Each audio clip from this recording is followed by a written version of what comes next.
Hi everyone, I'm Megan Sinclair, your host here on The Megan Sinclair Show. Today I have a very special guest. Her name is Samantha Cotter, and actually, really interesting fact, she has been clinically dead twice. Dead, people. So, please tell us, how do you go about dying and being here? And by the way, I'm so thankful that you are here. I am too, thank you. So I have what's called Wolff-Parkinson's-White syndrome, or WPW, and I have an extra pathway in my heart.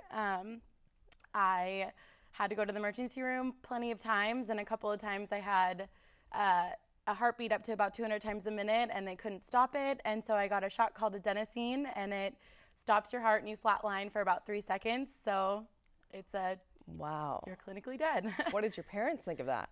My mom was with me one time, my dad was with me another, and my mom was actually a cardiologist nurse. Oh, so great. I think it was a little bit more nerve-wracking for her because she knew what was going on, like physiology-wise inside of me. And but you know, we don't talk about it. I think Okay. it's one of those things that's untalked about at our house. Yeah. So tell us a little bit more about WPW. It's an extra pathway in your heart? Yeah, so you have your pathway, your heartbeat starts with the SA node. It's an electronical push, I don't know. And I have an extra one, basically, and sometimes it would just push blood through that, and my heartbeat would go up to about 200 times a minute, so. Wow. Yeah. Okay, what's the average rate of a heart rate? What's the normal? Like 60 to 80, depending on the person. And yours would do what? 200. What? Wow. Yes. Well, how old were you when you got diagnosed with this? I got diagnosed when I was in 5th grade, so I think you're about 10, but it happened plenty of times before that. They could just never catch it on the EKG machine, which is how they diagnose it. Okay. So it just kept happening, and we would try to catch it, and it wouldn't work, and Wow. yeah. Is this something that was caused by like sports or something? Adrenaline? No, they don't really know what it's caused by. I think they said that a lot of the times you get it when you're younger and you kind of grow out of it, but Wow. I never grew out of it, and I know it's really rare, so you're just born with it. You know, it's not caused by anything. So. Wow. So what do they do to fix this? What was the surgery? So it used to be an open heart surgery.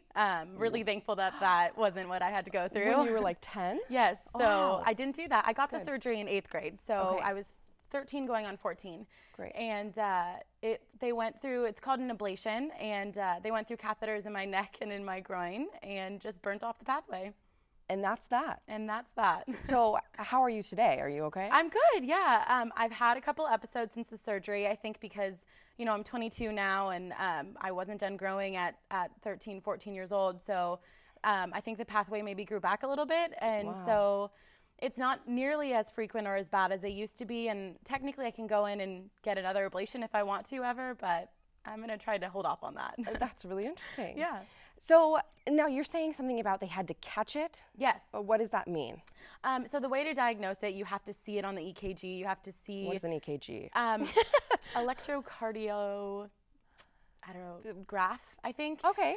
So they have to see, you know, it's one of those things, you know, when you see the heartbeat go like this. Okay, So there we they go. see the extra pathway in one of those little things. Wow. So they just had to get it on the machine in order to seriously diagnose it.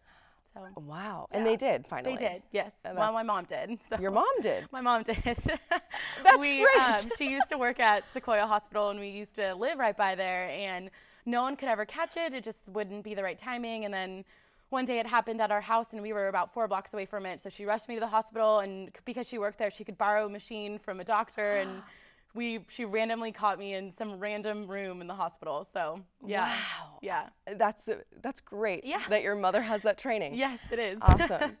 So now, is there anything that you have to pay attention to as far as, you know, you're okay, but you do Yeah. get some symptoms, and is there anything that could like activate it, or is it completely done? The only times I've really had to worry about it is when I'm up in altitude somewhere. Okay. I don't really know why, but for some reason it just tends to come out more when I'm in high altitude. So Whoa. yeah.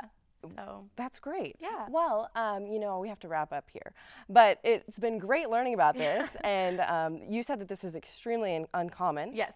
I'm glad you're here. Thank you. I'm too. And you're also a nursing major, I am. and that probably has something to do with. Yes, it is the reason why. So That's great. Yeah. Well, I wish you the best, Samantha. Thank you. And thank you so much for being on the Thank you. Samantha Cotter Show, the Megan Sinclair Show, and we'll hope to see you next week.